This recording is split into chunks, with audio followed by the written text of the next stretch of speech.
Hi,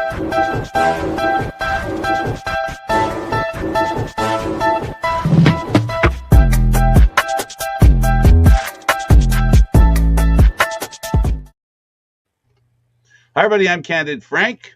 He's Gary Groob, and our very special guest is Sue Redfern. She was the president of World Lacrosse and obviously loves the game of lacrosse. And I guess, Sue, we might as well start with the same question we always ask people, and that is how and when did you pick up a stick and why? I picked up the stick in school because I was required to do so in the first place. So my school played field hockey and lacrosse. And I didn't really like lacrosse very much when I started playing it. And I had a very good teacher who said, everybody can find the sport they love, and they can also find the position or the discipline they love in it. And she was quite right. I eventually found that I was really quite a good goalkeeper. And once I found that out, I went into the first team in hockey and field hockey and lacrosse. And I just carried on from there in terms of playing. But we also had a school that nearly gave up lacrosse because the lacrosse teacher left, and they replaced them with two hockey teachers from Australia. And the first team did a deal with the teachers, which they entered into, which was that we would coach the lacrosse and they would coach everybody in sport. And we would teach them, these Australians, lacrosse, because we didn't really want to give it up at all. And that worked really well. So from an early age, probably from about the age of 13, I was coaching other people as beginners in school in how to pick up a stick, how to defend themselves or attack against a goalkeeper, and just became really, really enjoyed lacrosse at that point. Well, I won't talk to you about the violent aspect unless goaltending is your experience, the violent aspect. But I guess the other question is, what is it that's kept you in? Like, what has made it? Now you find yourself, you've been in for more than a few weeks, right? So just a few years, yeah. What's kept me in has really been the people. I love the game. I love watching the game, but I've also been finding new things all the time. There's always something new going on in lacrosse that you haven't come across before, or I haven't come across before. But it's primarily the people that I've both played with and subsequently administered with, and the enthusiasm that the whole community brings, even though there's not a lot of professional lacrosse, but the enthusiasm they all have and getting together and how much that means to everybody, being able to get together. So that's primarily what's kept me in. I guess being 13 and coaching backed you into understanding the nuance of being a lacrosse fan. I think, and I'll ask you, part of the reason why people continue and stay in lacrosse, I think has a lot to do with the subconscious desire to keep it alive, because it doesn't get the kind of respect it deserves. And it seems like the players and the people involved in the game respect it that much more because of that absence. What do you think? I think you're absolutely right. I think if I compare the two, field hockey and lacrosse, I could have gone to either. But field hockey is actually very well established in England, and there would have been nothing new that I was probably giving or getting from it, and nothing that I was going to have to try to keep going. Whereas lacrosse is continually changing, particularly in this country. Clubs come and go, people come and go, structures and competitions come and go, and actually keeping everything going so that the people who want to play can do, but also the opportunity to communicate and tell other people about lacrosse. I mean, I talk to people about lacrosse most days of the week, particularly now I'm not president, and people are always astonished about the perceptions they have about lacrosse, even in England, that men don't play it. Yes, they do, I say, and then give them examples of where. So, yeah, I think we are passionate about trying to keep it alive. But I think in World Lacrosse, we've also seen it grow massively around the world.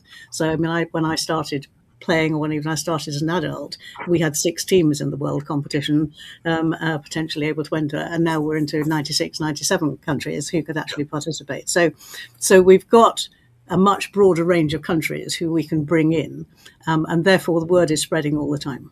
And also the level of play is rising. Yes, and that's one of the things particularly in the women's game, that I think we've observed over the last few years is also those who are at the top, such as USA, the gap is getting bigger. Narrower, narrower, Which narrower.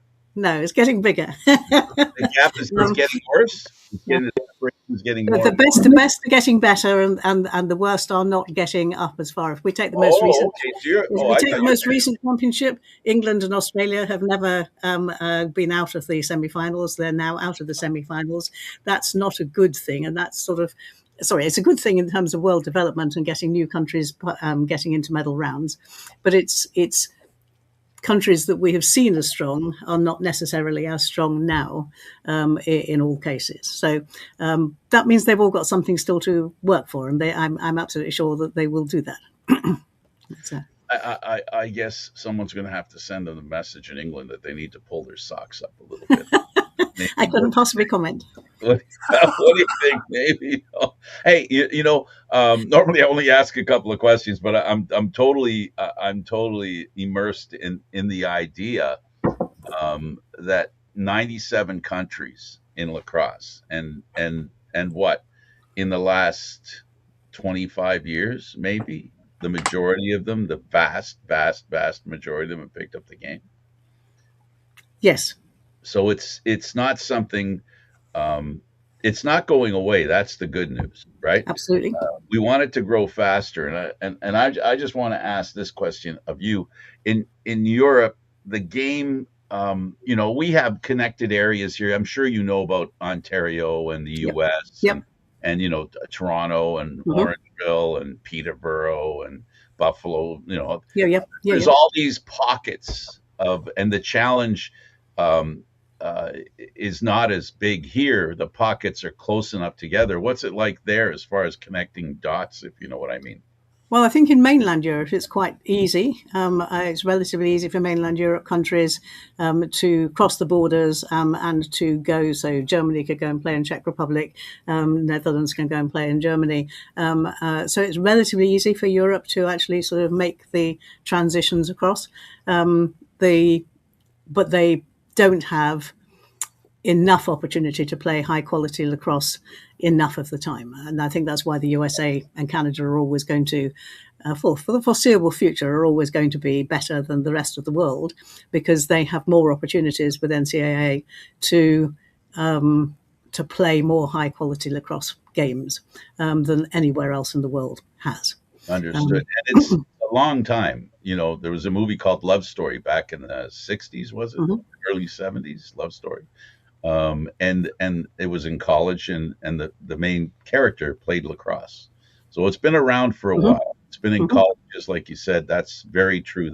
That is basically one of the foundations of lacrosse in the U.S. is colleges. In Canada, the rest of the world envies what America has. We in Canada are heavily box lacrosse. In Europe, I'm assuming it's field lacrosse. Mostly in Europe, it's field lacrosse. Box lacrosse is growing, but it's still not got the same depth as field lacrosse has. Yeah. I'm tired of asking questions. Why don't we get one of the things that I want to add into that, though, is while maybe it's stagnant in a couple of spots, we take a look at places like Africa, and where it was never a big thing. Over the last 10, 15 years especially, I know I've been friended by a lot of kids, or now youths from Uganda, Kenya, and they're playing, they're sending videos, they're continually going, coaches are going from North America there. So that ideal and that aspect is growing fairly rapidly enough that we're talking off air about the 2023 San Diego Worlds, that Uganda made a splash there, and they really were the life of the party. And every game, whether they were in it or not, was just such an exciting thing because of their enthusiasm and excitement.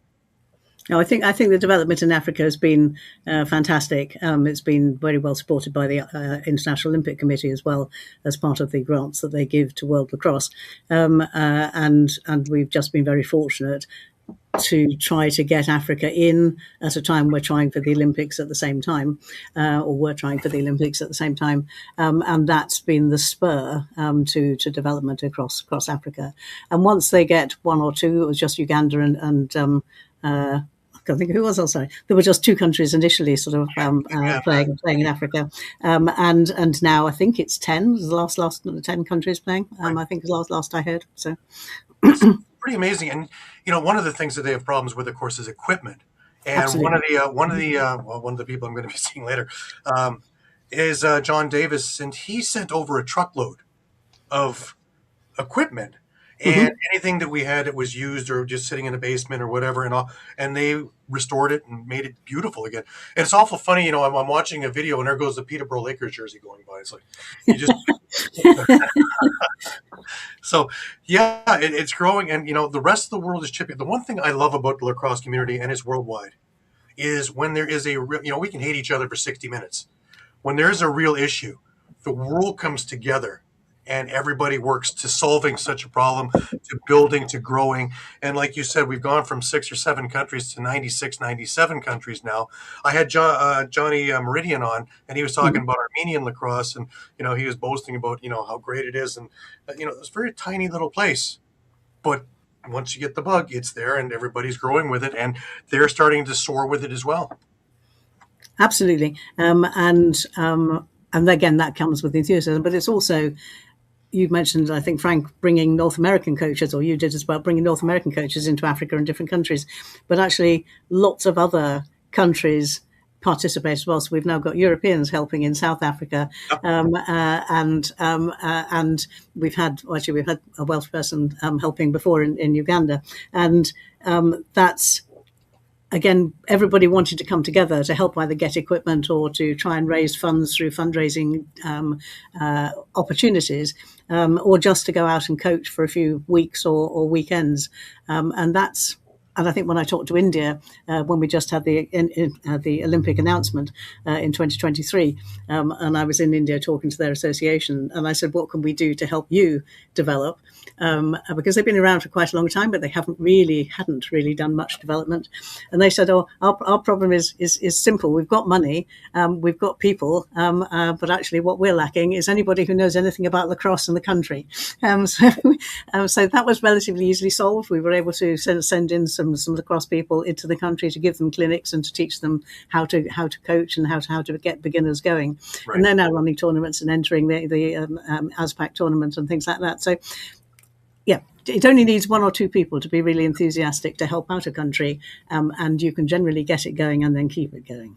I agree with that, because we've had a few of our guys go over to the Dominican Republic and start working with them and getting them moving forward. Doug Louie, Wayne, and a few others went over there and started getting things moving and getting an infrastructure that it can work on its own when we're not around there, which is truly amazing. I want to, just before I get delving into a lot of these questions, I want to talk a little bit about just for our audience, just some of your exploits, just to see how, the Coles Notes version, of course, because otherwise we'd need a second hour to go through all the things you've done.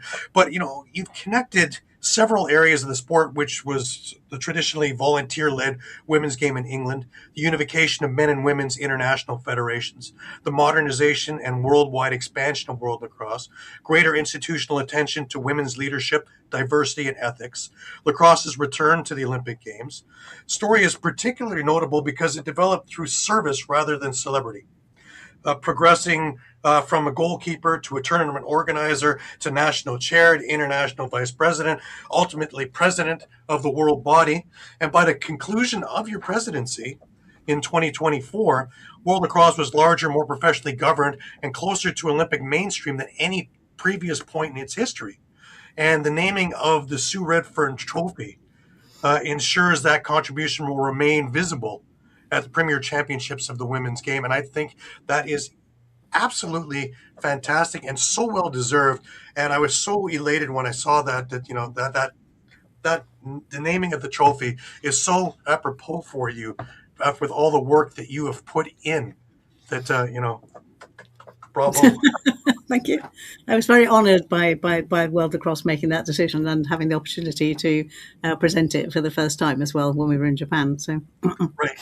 Yeah. Right, that's fantastic, absolutely fantastic, and so well deserved. Now, when you were first starting out in English lacrosse, what opportunities were available and not available to women at the time? Because there couldn't be the available opportunities that there are now. Oh, interesting. I think in women's lacrosse in England, there have always been opportunities. We had. I played for two clubs. So I played one club on the Saturday, one club on the Sunday. And we played in tournaments probably once a month against other teams as well. There were then regional tournaments or counties tournaments, which I suppose is a bit like Ontario for you, but county tournaments, and then there were things called territorial tournaments, which were regional, Midlands, South, North, West, so bigger groups of counties coming together, and then national tournaments. And we've always had something called the National Schools Tournaments, where all the schools got together once a year, which has been the highlight of the English career. So the women's side of things has always been pretty strong. It's slightly different now, but the opportunities were always there. So when I was 16, I was invited to an England squad and to be coached by the England coaches and with the England team at the time. And that was just from being a junior county player in school and being seen as reasonably good. I realised while I was on that weekend that I was never going to be playing for England. I wasn't good enough to playing for England. But that didn't put me off at all. And the opportunity that got me into it from what arose from that event, somebody very intelligently in the days before social media, before the internet, came with flyers to that event and said, where are you going to go to college? Where are you thinking you're going to go to college or university? And do you want to carry on playing lacrosse? And I said, yes, I think I'm going to go to Birmingham. And they said, well, this is where you can play lacrosse. And I never really looked back from that point of view. I made that contact at that point. They also said you can have 2 years free membership of the association until you start being a student. And so they tied me in with an opportunity to be connected right from the outset. So I was going to a new place Birmingham, where I'd never been, and I had an immediate point of connection in that city, which was lacrosse. Was that the time, basically, because I'm looking for the point where lacrosse changed from being something you played into something you felt responsible for protecting and developing? Well, I think I very quickly, like in my first year in Birmingham, had the opportunity of getting involved with an incoming American tour into England. And it was touring the country, this particular tour, and it came to Birmingham. And our club was asked to put people forward to help with fundraising, getting sponsorship, gifts for a raffle, a whole range of things.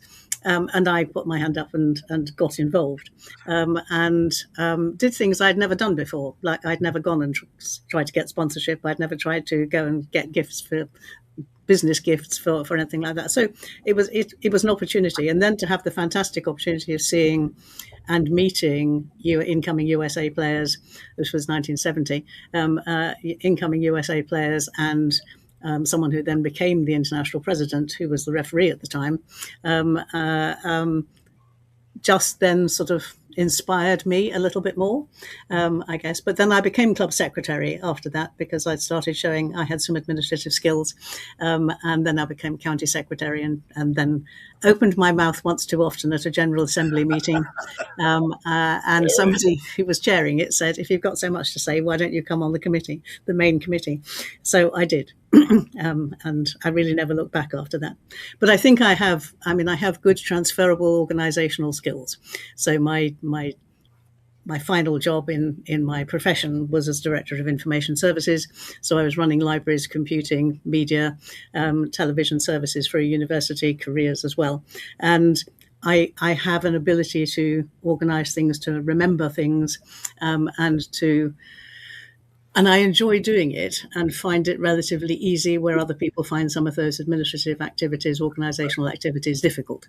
And so I'm happy to take on those sort of roles in organizations. I didn't, so I thought I was happy to take on administrative vice president type roles. Right. But I have learnt that other people see me as a leader and want me to be a leader. And so I began to become more comfortable with those roles. That I agree with. A lot of the stuff that you did in the earlier days, though, was volunteer work. Oh, Um, everything I've done, all of my lacrosse life has been volunteer. I've never been paid for anything in lacrosse. yeah, none of us can say we're rich because of No, lacrosse. There's not a soul. They're no. liars if they're telling you, "Oh yeah, I'm rich." From lacrosse. Mhm. But was there ever a time when you said, enough, enough? I just felt like walking away from it, or what would say persuaded you to continue moving along? Because it's such a time constraint that you need to spend so much time to work these things out. Um, when I finished being president is probably the first time really that I said enough is enough, and I really can't take anything new on when I finished doing that. So I guess the answer is there was. I've been in and out. So I mean, I Mhm. stopped doing anything for England lacrosse for 3 years while I was doing my MBA. Which was a long distance Open University MBA, as well as working full time. And I, other than that, I think I've always felt that I was progressing. So I was doing club type work and county type work, and then I went on to national committees, and then I became the national chair of the Women's Association. But then England started merging men's and women's because we were given, our funding body said, we're not going to fund separately women's sports and men's sports. So they didn't actually tell us we had to merge, but the writing was on the wall. If you didn't merge, you weren't going to get any money. Right. But you don't have to merge. And so that created a whole new set of challenges, bringing the men and the women together in England. And I didn't really like that in the first instance. I was president at that time. I was on the board. And I went away internationally to the Women's Association at that point. So I didn't stop doing anything. I just moved to a different role. And then I did that for 8 years until we merged the international bodies, because we needed to do that for the Olympics. It was a prerequisite for the Olympics. And then I came back to England. But I said in England, but I'm not coming back to what we did before. If I'm coming back, this is what I need to do. So you can have me in this new role or not have me. It was as simple as that. So they chose to have me in a new role, which wasn't necessarily comfortable for them Right. in England at all times. But we brought about a lot of change, as Well, I've done Good. internationally in World Lacrosse. Yeah. continually, yes. And I think there's a huge difference between managing the organizations and being a leader. But you are a national born leader, I think, and just the way you are able to present your ideas, you have that way that people want to kind of come along with it. That she's talking the truth. Let's go that way. Was it always that way? Or did you have a number of roadblocks in the way that you had to kind of maneuver your way around on your way to merging everything? Oh, there were many roadblocks on the way to merging in both England was perhaps easier than internationally, but neither were difficult, and some countries had real difficulties doing their mergers. But England's was relatively easy, but it was more that nobody really wanted anything to change, so we were doing it on paper rather than actually because we were really going to make a real change. Internationally, it was different, and some people might have felt we were only just doing that on paper as well. But in reality, that has become a very different, did become a very different thing. And we took 3 years over it internationally on a unification group to try to make sure we respected the heritage and the backgrounds of both the Men's and the Women's Association and didn't just cut everything off and start anew, but we continued it. But we also were putting in place things that could be new as well. So, Right. When you became president back in 2017, what was the condition of the international organization? What did you think needed to be changed first, so to speak, in order to streamline and work your way that this is something that we could actually put forward to the IOC? Well, two things come about there. Jim was appointed a month before I was elected. Right. And I had nothing to do with Jim's appointment, but it was the best thing that happened to World Lacrosse, or to the international world of lacrosse. Bringing in somebody who had that experience from the Olympics and other international sports, whilst it's he didn't have the lacrosse background that all the volunteers on the board had. He brought to us an enormous, and has continued to do so, an enormous benefit to lacrosse and to our aspects of trying to get into the Olympics. So one of my initial roles, was ensuring that Jim actually had a role, because it's quite difficult for volunteers to adapt to having a professional person for the first time. The body, we had never had anybody other than maybe somebody as an intern sort of doing the minutes or something like that. We'd never really employed anybody. And I did have experience of bringing people in and changing the nature of what the board roles were going to be from England, and also in my own professional career. So change management, I guess, is something that I brought as a transferable skill.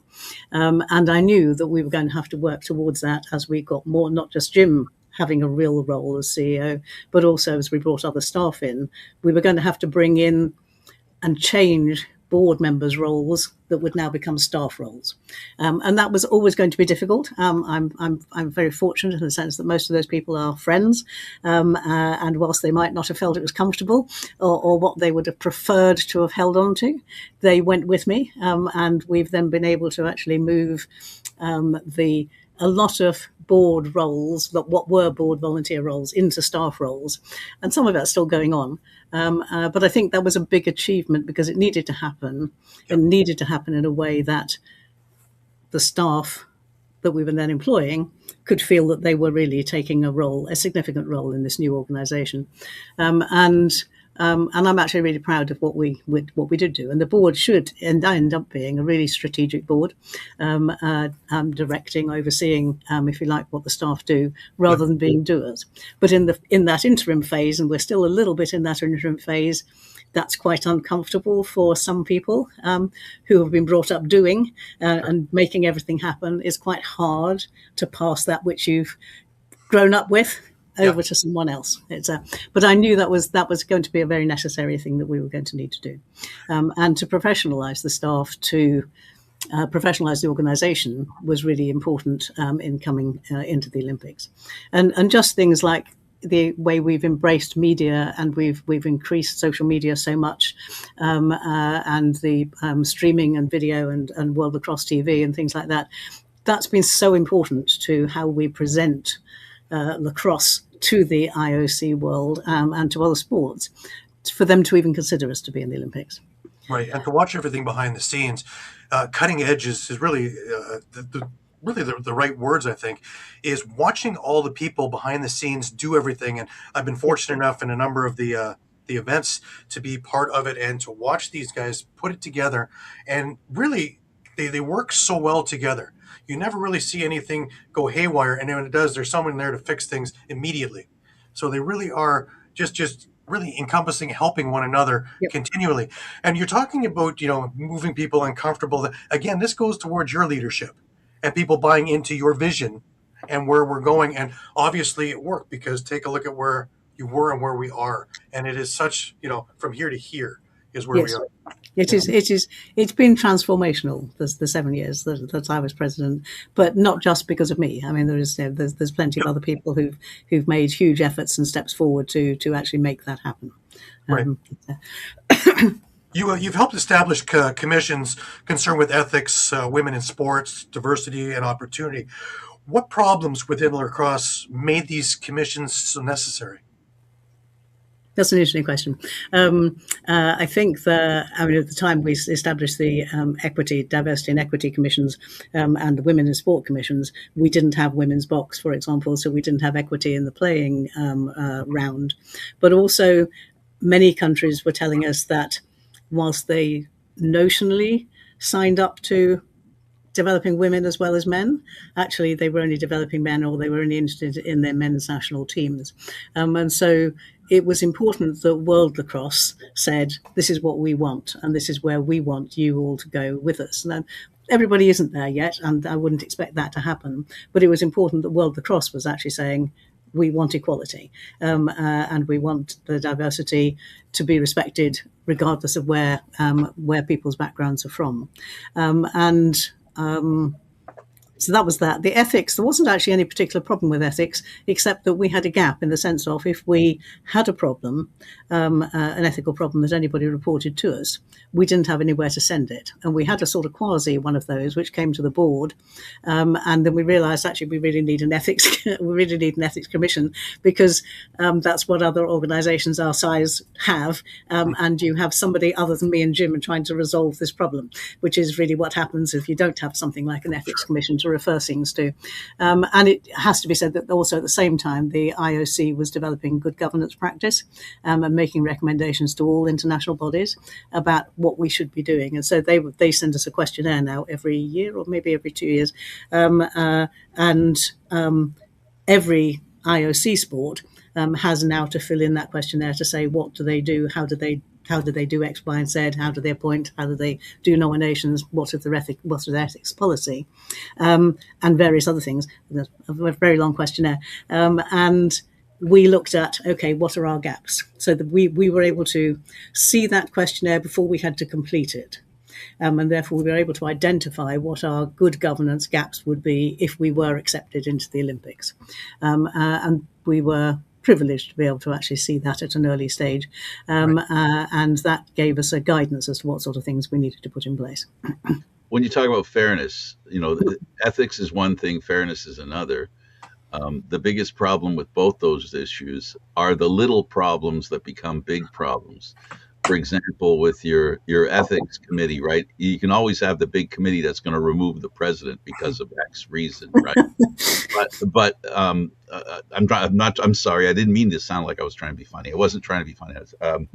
But the point is, it's on the way to the big mistakes where with ethics and with fairness, it's the little things that become big things, which is why it's important to fix the little things. Yep. Could you drill down on that and what you did, how it helped to be able to do the middle part as well? How important was it? I think it's really important, and I think you're absolutely right. If a country comes to World Lacrosse and identifies whatever the problem is, but it could be a problem in how teams are selected in a particular country, or a country is particularly selecting people. Now, that's not actually necessarily World Lacrosse's problem because it's a national team's problem. But if it's about a World Lacrosse event or something that's happened at a World Lacrosse event, then it becomes World Lacrosse's problem as well. And so having something in place to enable us to make sure that we're dealing with it, and it might be something as simple as in a women's tournament, there's a male coach and the dorms, and the male coach is in a relationship with the female coach. And normally they would be birthed together, but actually it's not appropriate if they're living in a dorm or an area of a hotel where there's only women. But it's not necessarily something that people would think about. And I can think of another, I won't mention where in the world, but a different tournament elsewhere in the world that caused us to put something in place in World Lacrosse.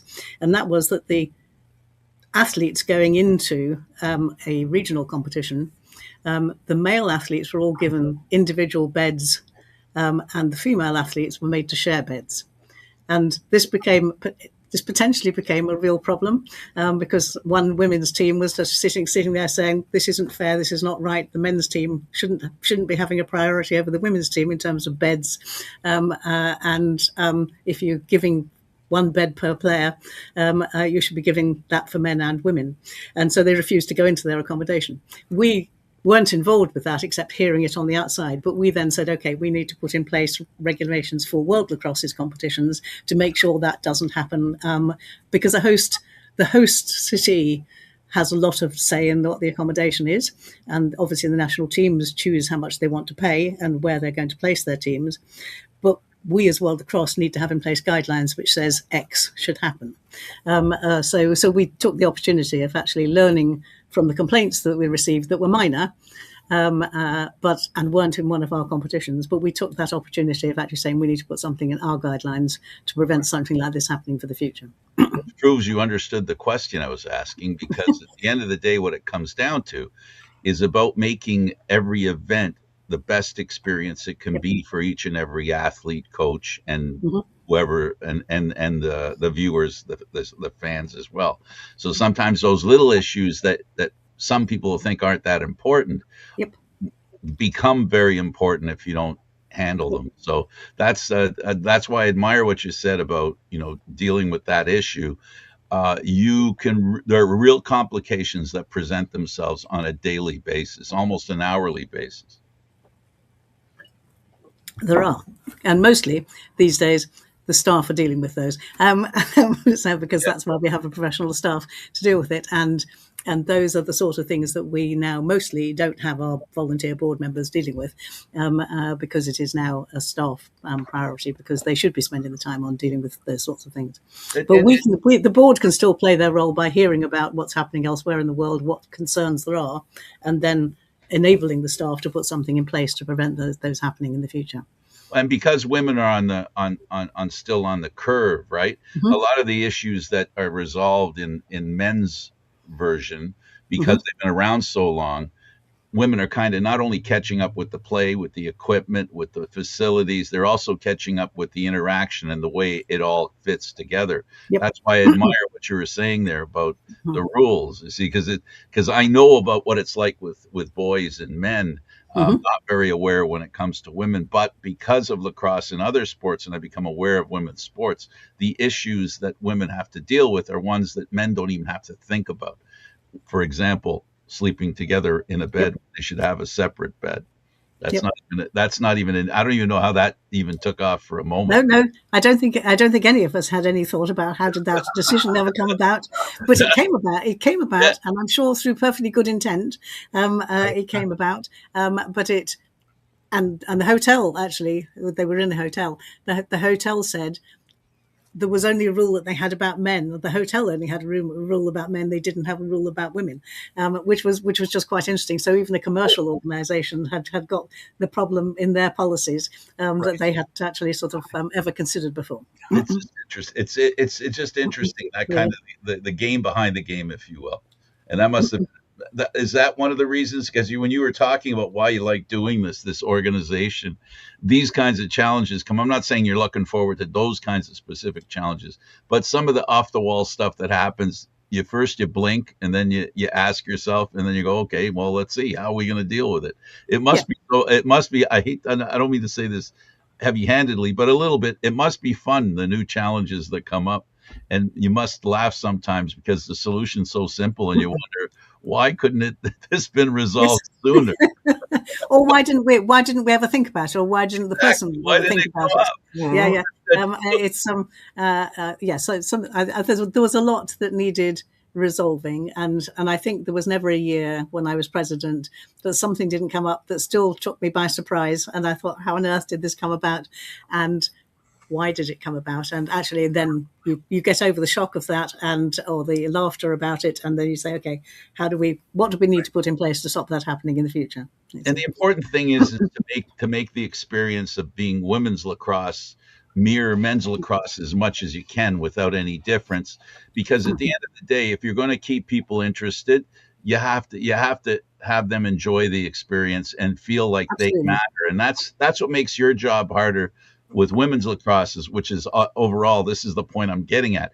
It's a little harder because there's many more issues to deal with as opposed to men's lacrosse. But the challenge must be great. It's like, I'm so tired, I worked so hard today, but you get your best sleep that night, if you know what I'm saying. So Absolutely. it must be very rewarding because you're dealing with stuff, and it's regular, it's coming all the time.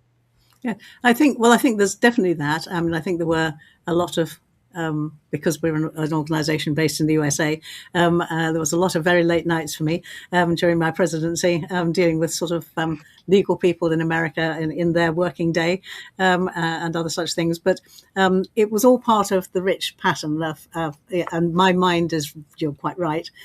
How can we solve this problem, or what can we do about it? How can we do something different would always be the sort of jigsaw of my mind, keeping me awake at night.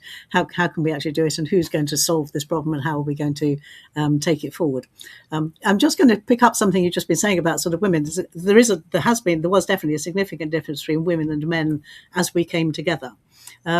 But the women have quite a lot of strengths as a women's federation, had quite a lot of strengths coming into the thing. And we were surprised by some of the things on the men's side that weren't working very well, or we were surprised to have been allowed to carry on as practices without anybody challenging. And so the real challenge has been trying to bring the strengths of both together and try to make something better than each of the individual parts of that.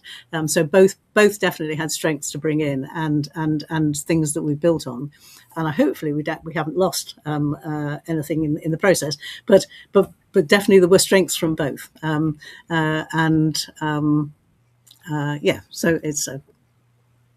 it's been a good, challenging process. Right. It leads me to my next part of it, the Indigenous heritage and responsibility. And of course, lacrosse has the Indigenous origins, profound culture, spiritual importance to the Haudenosaunee. What responsibility does international lacrosse community have to acknowledge that origin in a meaningful, not just ceremonial way? I think we have consistently, both as men's and women's associations and as World Lacrosse, consistently celebrated the traditions of the Haudenosaunee, the Iroquois. The fact that we were the only international federation who brought them into our bodies and our full competitions, the men first and then the women, signifies how important it's been to us as an organisation from the outset. And we continue now, even though I'm not there, so I can't speak about where we are, but we continue to say that they should be able to, if they qualify, participate in the Olympics. But the Olympic rules aren't our rules. So they're not World Lacrosse's rules. So we can have them in our competition, but if somebody else's competition, we have to abide by their rules. All we can do is to try with LA 2028 to say how important it is to us that they're able to participate if they can. And there is continual work and conversation going on about that. Right. We've had some issues because of their sovereign passports, getting them into countries as well. Is there a remedy for any of this? I wouldn't like to put words in other people's mouths, but my personal view is that they need to get their passport recognised by the United Nations, and then they wouldn't have a problem. And Right. that's not host country's problem. That is the Haudenosaunee to resolve and take to the United Nations. But we have been saying that in England since 2010. Right. And nothing has happened about that. But it's not anybody else's to resolve. I mean, as a British person, if I have to have a visa to go to Japan, I have to have a visa to go to Japan. Yeah. That's my responsibility as an English person to get a visa. I can't expect to turn up in Japan and get in without taking some responsibility for doing it. Definitely. I want to jump to the Olympic movement and all that went into getting, first off, the IOC to listen, and then eventually put lacrosse back in where it belongs. Take us through the journey a little bit of how did this all come about in the first place? Because it was under your presidency that. No, it started long before that. When we were separate men's and women's associations, we both had in 2005, Right. strategic weekends where we looked at what the future of lacrosse should be and what we all wanted from lacrosse, quite separately. And both men and women said they wanted to try to get lacrosse back into the Olympics. We then set on a journey, which we knew was going to be nearly 30 years at the time and cost money, which said, okay, these are the things we need to do. So there are fundamentals you have to do. First of all, we had to merge. You have to be a single sporting body. Then we had to have join various bodies, some of which, after we joined them, got into them, then were defunct. And then you had to find another body you had to join. And so there were a whole set of hurdles which people carried through from 2008 when we created Phil, up to 2017. So by the time I got involved, we had at that stage not got either. We'd been recognised in the sense of we had been recognised by then by the World Games. So we were in the World Games with lacrosse for women in 2017 in Poland, and the World Games is sometimes considered as sports that haven't yet got into the Olympics. So that was a significant opportunity for us to put lacrosse on the world stage. And after that, we then had to apply for provisional recognition, full recognition, and only once you've got full recognition can you then actually even talk to host cities about whether you can be included in the host city process. So it was a long, convoluted process.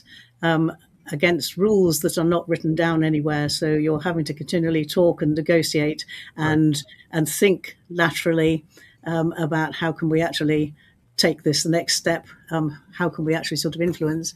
Jim Scher coming in was really important to that because he knew most of the people in that movement, and so if we hit one block, there was somewhere else he could take us to go and talk. Each stage of it was good. We nearly lost out at the final, even at the final stage, because they nearly put us back into there were 4 sports, and they nearly put all the 4 of us back into a new set of regulations. And eventually, through talking and everything else, it was decided that wasn't fair, and so they let the 4 of us go through to be fully recognised. And yes, it was a long, complicated, a lot of discussion, a lot of being seen in the right places, talking to the right people, and not necessarily talking about lacrosse. So we also, during that time, we had 3 different consultants that Jim brought in from different parts of the world, and who'd been involved in making Olympic bids or had been involved with doing city bids or sports bids. And so those people took us through making sure that we met the right people in each meeting that we went to. They set up meetings for us. They said, this is what we do. But one of the things I most learned about it was I wasn't there to talk about lacrosse. I was mostly there to actually, as the phrase we got to know, become known, liked and trusted in the Olympic movement. Right. And so they had to know us first. They had to like us first. And if they didn't know either of those things, they weren't even going to listen to us talking about lacrosse. So when we did talk about lacrosse, eventually, after we were fully recognised, everybody, when we were in Mumbai, kept saying, we have no idea how you managed to get through the first time you tried to get into the Olympics. The first time you could try to get into an Olympics, you got into an Olympics. But that was an awful lot of preparation and work on our behalf in planning and thinking it through. There comes that leadership thing again that I brought up earlier. Here we go into another main example. We had Bob DeMarco on a while back, and he was explaining to us about sixes and how that came about. How did you explain that to the lacrosse community? Because all the things and all the blowback that I get is you get traditionalists. Well, that's not tradition. Well, you don't have 300 guys running in a field either. But, I always figure get the eyes on the game. We get 300 more countries taking a look, and then we can teach tradition later. How did we explain this to the lacrosse communities? Well, I think there's two things that were really important to us in developing sixes. One is we knew that we wouldn't get the field game in because there were too many players in the squad, and we wouldn't get box in because of the facilities that they need. And at that time, we certainly didn't have enough countries, and we didn't have men and women playing box. So box wasn't even considered really at that point, although I know many box players would like it to be. Field and box both have squads that are far too big, basically, to try to get into an Olympics that's keeping with a cap of 10,500 athletes. Yep. So if we were a new sport trying to get in, there wasn't any doubt in our minds, actually for a very long time, that to get in with anything other than a small-sided game we weren't going to have a cat and hell's chance. So that was really important from the Olympics point of view. But from our development point of view, in terms of taking it into other new countries, taking sixes in is much easier than taking a full-sided field game in or box in. And so it became also our real opportunity for development sport into new countries as we tried to grow new countries. So selling it for new countries is easy because it means they have to find less players in the first place, and they don't have to find specialist positions, and they don't have to have special sticks. And so it's a much easier selling job for a new country as we try to develop that. And then you're right, after that, once they've been playing for a couple of years at sixes and they start developing enough people, then they can go into the full field game or box if they want to. So we saw it as a development opportunity. It started from being an Olympic need to have a small-sided game. But actually, the more important thing for World Lacrosse was actually how we could use it to develop games. I think with sixes, I've heard all the complaints about sixes, and I was unfortunate enough to be in Alabama when we were at the World Games, which was our first men's and women's sixes. Mm-hmm. And I had COVID, and I was in my hotel room on my own watching it on streaming. And for the first 5 days, I was with everybody who complains about sixes, being really boring and thinking, "Oh God, what have we done?" Because it was just goal to goal to goal, and there was nothing going on in the middle. And then we got to the semi-finals and the finals, and I'm going, "Oh God, this is a really much better game. This is a game that I hoped we were going to see." Right. So I think it is still too early. We've still got to have coaches and officials who really understand what the sixes game is trying to do. And we have to have players who want to. I think you can bring tactics into, seeing the top teams playing, you can bring tactics into sixes play. It is possible. We need to have coaches. We need to have more time on the field. We need to have more people playing. And seeing our Sixes World Championship next year should be really, really interesting. The top 16 teams for men and women coming through the Sixes process. Now they've had 5-6 years, and they will have had continental qualifiers this year. Right. It should be really interesting to see how good they are becoming. But we have to understand it's still a young discipline, really. We were talking when we had one of the former NCAA coaches on, Bob Terring, about net size, and maybe instead of a 6x6 to a 4x4. He brought up something that I really didn't think about. And when you're talking about such accurate shooters as we have with NLL players and things like that, and some of the women that are top notch, you're going to kill a goalie if you have a 4x4 net because they're aiming for the goalie then. At a 6x6, at least we're going to save that poor goalie's life because they're already going to see 75 goals in a game. And at least they're going to be picking corners instead of, going straight for their little equipment. So, I never really thought. And there's a lot of different nuances and, again, strategy and things like that involved. And it's also the question that we had as we took it on from the development side of things, and making every country who joins World Lacrosse potentially eligible to play in the Olympics. If we insisted on a different net, then they would have to have. They would also have to invest in nets for the field game as they develop the field game as well as the sixes game. And we were trying to not make more expense unnecessarily for the development side of the game. I want to talk a bit about 2024, bringing the women into the World Championships and everything that went into that. We've had a lot of the women's stars on the show in different pockets and talking about the trials and the tribulations and how great the tournament was. And it was. And, being in Utica for that, I wouldn't replace that experience for anything. And it's funny because everybody went to go watch the men, but by the time the day was done, they're watching the women because the women stole the show.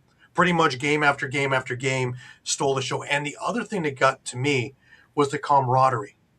You had the Canada and the U.S. and to an extent the Haudenosaunee, but that didn't mean that when they were playing Finland or they're playing one of the Asian teams, that they weren't taking everybody in a huddle afterwards, explaining things and taking things and huddling and doing all kinds. When they went to the separate arena and all the tradition in there and having the circle and all the rest of the things in there, it was just so wild and so warm to watch. And again, lacrosse at its finest.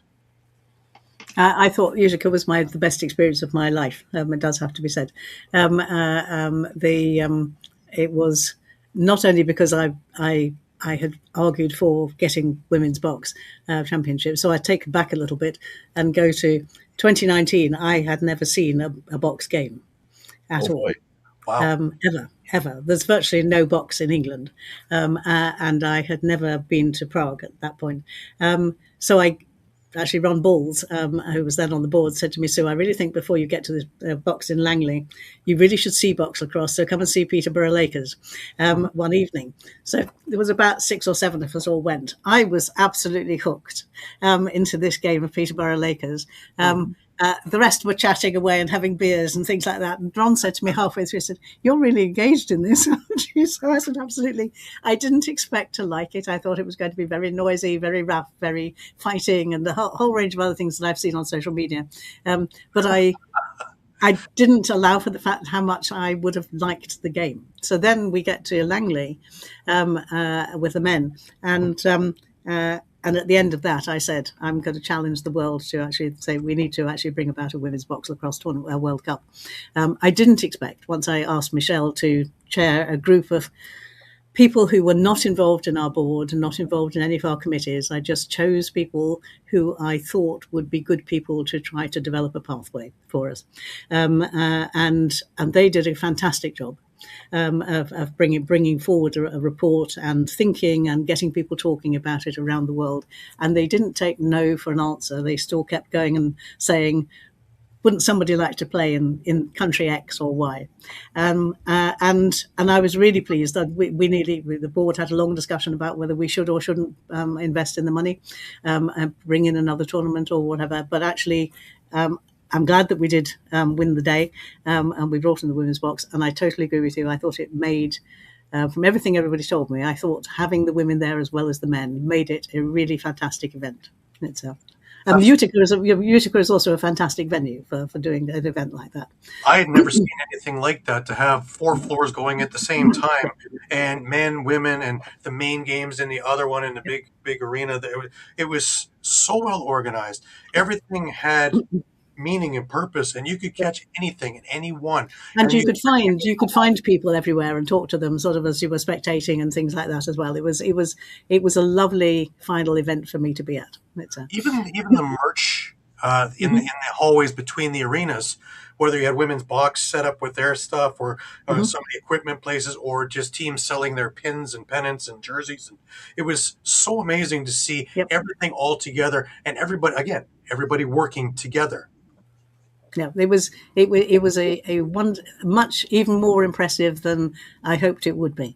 Actually, even from the opening ceremony, we could see the difference between the teams that came with just men who just came in one side of the arena as they were coming to face where I was, and they were leading into the thing, and the teams that came in, men and women, and they were so upbeat, right, even in the opening ceremony, upbeat, excited, enthusiastic, whereas the others were just coming in an orderly manner, like they would do into an opening ceremony generally. And the difference having the women and the guys there at the same time was just very evident from the beginning. Right, and you had the Haudenosaunee speak as well, and have a separate speech for them. It was terrific. The whole opening ceremony, everything was class act from top to bottom, front to back. Whether it was how the referees were run, and Bill Fox and his clinics and things like that, so everybody got on the same page, and all the things, all the little things that nobody really pays attention to were paid attention to.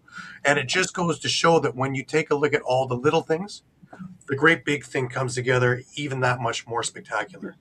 And I have to pay a lot of attention to Kim, who's our competitions director on the staff, because she's bringing a lot of those things together all of the time for us, and building each year on what she's experienced in previous years and building it in so that we don't forget about it the next time round. So, right.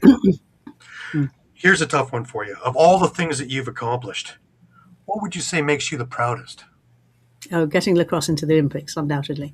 Being in Mumbai when the decision was made, even though everybody in Mumbai was saying to Jim and me, "It's a done deal. You're definitely going to get in." Until the vote was taken in the thing, we didn't believe it. We knew what the deal being proposed was, but we still didn't believe it was actually going to happen, and we were still biting our nails until they made the announcement. But actually, being there in Mumbai and then celebrating with the Indian sort of board afterwards was just really wonderful. It was a very proud moment, very exciting moment, and very exciting for lacrosse. And I think a lot of people are not quite sure still why the Olympics is so important. But the Olympics, not only just for the 6 teams that get into the Olympics in LA 2028, but it's also all the opportunities that are being offered, opened up to many countries in terms of funding or resources or support within their countries, because we're now an Olympic sport. And even just as a host invitation sport at the moment, rather than a core sport, those opportunities are being opened up. There are countries who are getting funding who've never had government funding before. And that was what we all hoped for when we said that we were going to get lacrosse into the Olympics. Seeing it in LA will just hopefully bring it to a much bigger audience even then. Right. Now, you've been a trailblazer your entire journey of this. And you've put it in really great hands with Bob DeMarco, and he's done some amazing things in the time he's been president. Indeed. Too. Mm-hmm.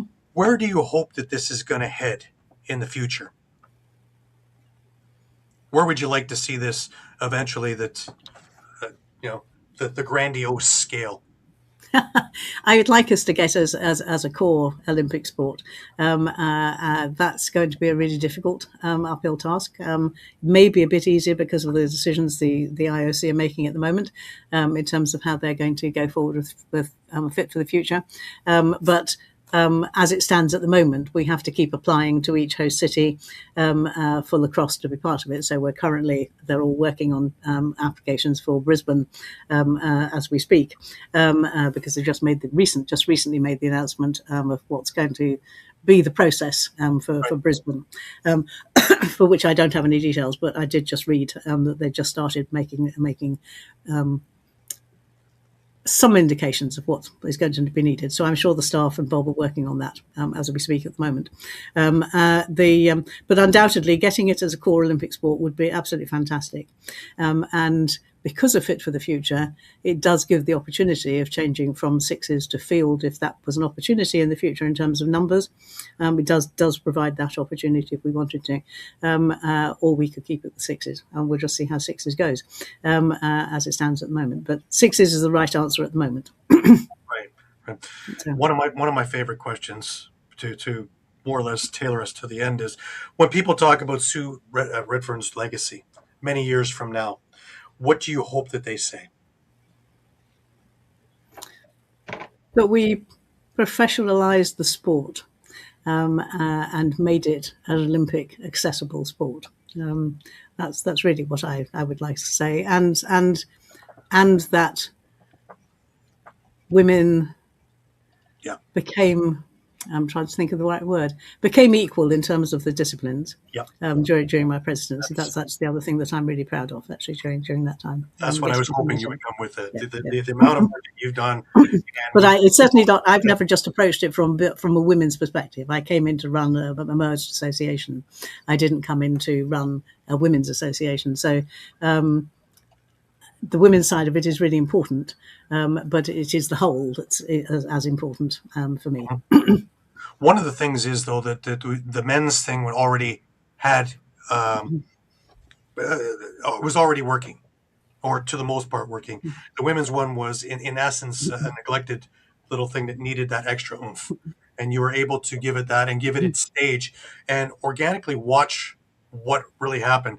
And we talk a few things about there. The few last things that really stick in my mind was the Japanese women who didn't play in the tournament but came with the guys and had all the enthusiasm and selling things at the top and cheering for the guys, and just the exuberance of being there was one thing that stood out in my mind.